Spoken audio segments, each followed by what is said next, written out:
Good morning, students.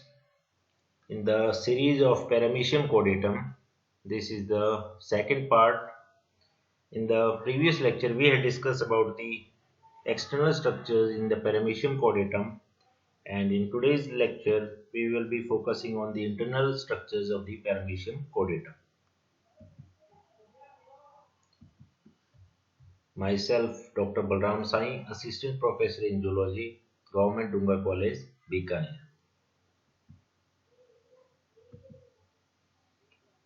If we talk about the internal structures of paramecium, internal structures consist of cytoplasm, trichosis, food vacuoles, contractile vacuoles, etc.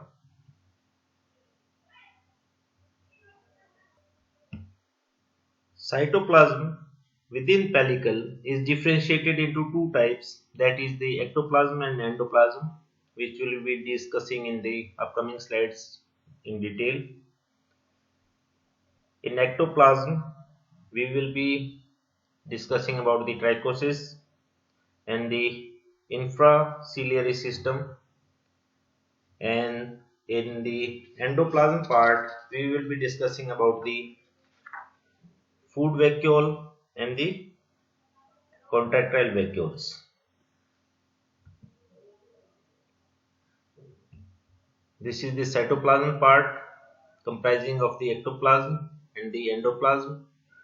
Then the trichocyst, you can see in the pictures.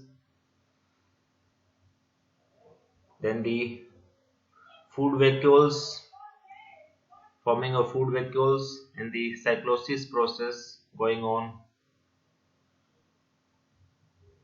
and the contractile vacuoles, which are two in number, anterior contractile vacuole and the posterior contractile vacuole.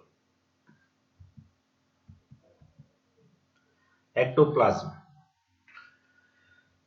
Ectoplasm is a permanent part of the body, strikingly delimited from the endoplasm. It is a narrow peripheral, thin, clear, transparent and dense zone. It includes the structures of the trichosis and infraciliary system, in which we will be discussing about the basal bodies and kinetodesma. First is the trichosis.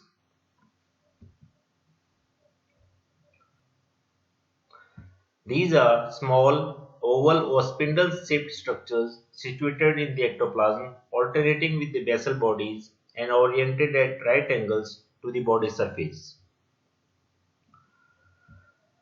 In the picture you can see these are the discharge trichosis. Each trichosis consists of an elongated shaft. This is the elongated shaft you can see in the picture, and a terminal pointed tip called spike or barb, which is covered by a cap-like structure. In the C part, this is the trichocyst seen under the electron microscope, in which you can see the shaft part. These striations are seen. Then the spike or tip, which is covered by the cap. Trichosis are open outside through a minute pore on the pellicle surface. Trichosis are numerous and tiny structures, as clearly seen from the picture, and they were first seen in paramecium by Ellis, which were measuring about 4 micrometer in length. The matrix of the shaft consists of a dense mass of fibrous protein called trikinin. Here you can see in the matrix a fibrous protein called trikinin is present. Trichosis are open outside through a minute pore on the pellicle surface, and they are discharged on mechanical, chemical or electric stimuli. After they are discharged, new ones are generated from the kinetosomes. The function of trichosis is basically believed to help in the offense, defense, and adhesions. Also helps to form the endoskeleton or supports the body. Next is the infraciliary system, which is situated just below the pellicular alveoli and consists of the basal bodies and kinetodesma. First we will discuss about the basal bodies. These are tube-like structures produced at the base of each cilium. Their wall is formed by the fusion of 9 pairs of peripheral fibrils. The central fibrils do not enter into it. They are self-duplicating units and progenitors of new cilia. This is the picture showing the electron structure of pellicle and infraciliary system, which we will be discussing. And each basal body is either a centriole or its derivatives. Here you can see the basal bodies, which are tube-like structures produced at the base of each cilium, and they are the derivatives of centrioles. Next is the kinetodesma. Associated closely with basal bodies of cilia and lying in the ectoplasm is a system of specialized striated fibrils called kinetodesmal fibrils.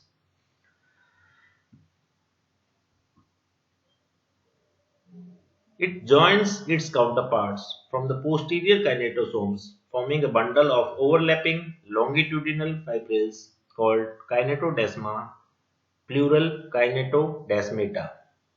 Here you can see this is the ectoplasm part, in which you can see the undischarged trichosis.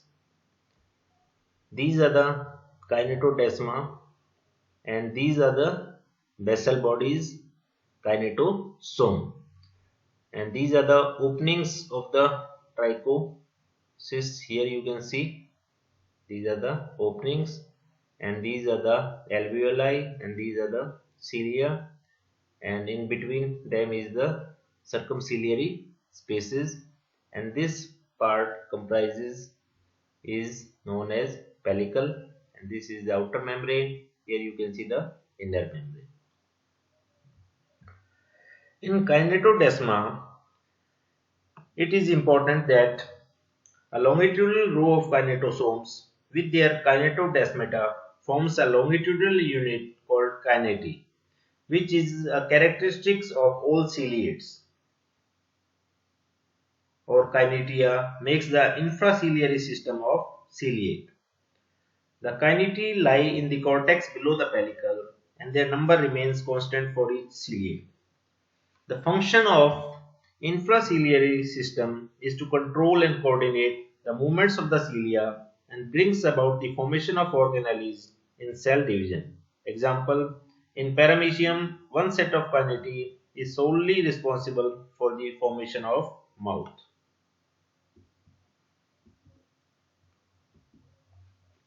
Next is the endoplasma.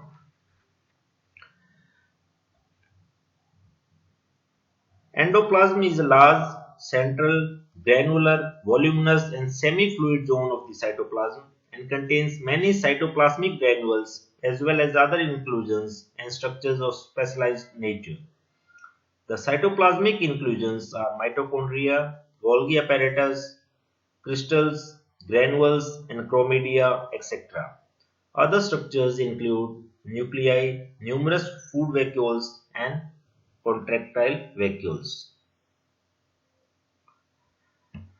In nucleus, paramecium is a heterokaryotic as it possesses two types of nuclei. In paramecium chordatum, there are two nuclei, one large macronucleus or meganucleus and another small micronucleus.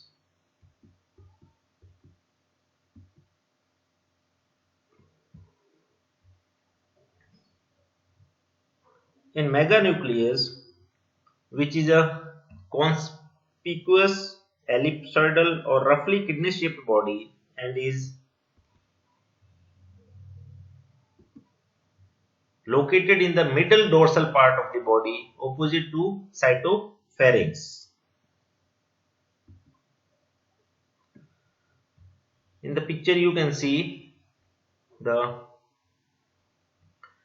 micronucleus and this is the macronucleus. From the name itself, the structure can be think about. Macro means big. This is the bigger nucleus called as macronucleus and this is the smaller nucleus which is micronucleus. If we talk about the macronucleus, in meganucleus, the nuclear membrane is absent and it has many nucleoli and much more chromatin material, that is the DNA. It divides asexually during reproduction and during transverse binary fission it divides amitotically. And the main function of the meganucleus or macronucleus is to control the vegetative functions, that is the metabolic activities of the paramecium. Next, the micronucleus, which is a small, compact and spherical and rounded in structure as seen in the picture, and it is lodged in a depression on the surface of the macronucleus. This is the depression in which micronucleus is located just near the macronucleus. And micronucleus fine chromatin granules and threads are uniformly distributed throughout the structures and it divides mitotically during transverse binary fission and during conjugation reproduction it divides first meiotically then mitotically. Reproduction, it controls the process of sexual reproduction but fails to reproduce. Here one thing is important. Paramecium survives without micronucleus but fails to reproduce.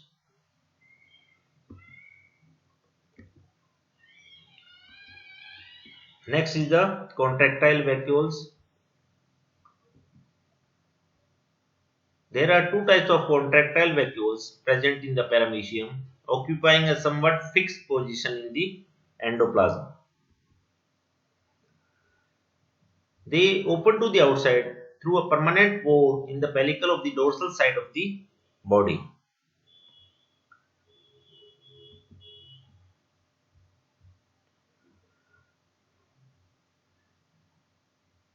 Contractile vacuoles are located on the dorsal surface of the anterior and posterior end.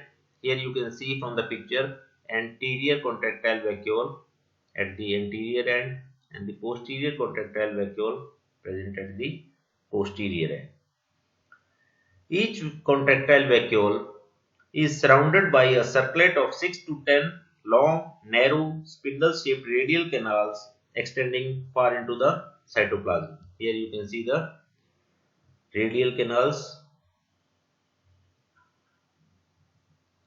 around the contractile vacuole. Similar in the posterior contractile vacuole, you can see the radial canals, and these contractile vacuoles open to the outside through a permanent pore in the pellicle of the dorsal side of the body. The two contractile vacuoles do not lose their identity when water is expelled. The two contractile vacuoles work alternatively, but the posterior vacuole contracts more rapidly than the anterior contractile vacuole because it is near to the cytopharynx and more water comes into it. So we can see that the posterior contractile vacuole contracts more rapidly as compared to the anterior contractile vacuole. And the main function is to help in the removal excess of water from the protoplasm. The water is partly absorbed and partly taken in while feeding, helps in the removal of carbon dioxide and other metabolic waste products outside, and also maintains the osmoregulation.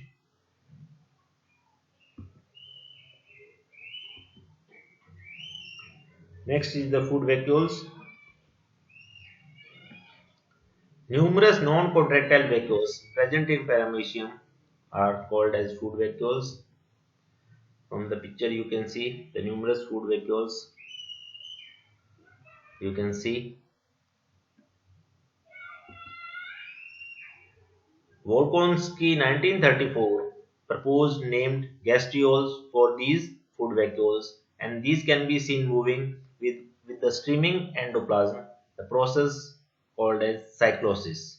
Here you can see the cyclosis process going on, and they differ in shape and size according to the quality of food materials, but mostly they are rounded in shape. Thanks a lot for paying the attention, and in the upcoming lectures we will discuss about the cilia and its structure in detail. Thanks a lot again.